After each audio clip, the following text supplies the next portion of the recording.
Running out of storage on your iPhone? Here's the fastest way to clean it up without losing anything important.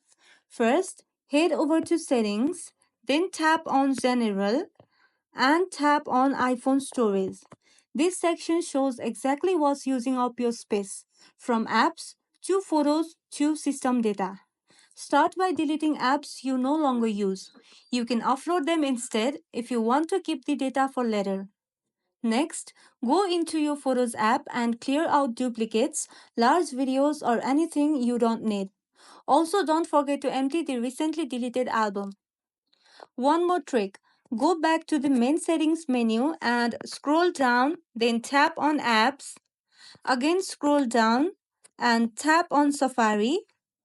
Here, scroll all the way down and tap on Clear History and Website Data. It might not save gigs of space, but every bit helps. And if you're using WhatsApp, open it, then head to Settings and tap on Storage and Data. After that, tap on Manage Storage. This is a hidden culprit.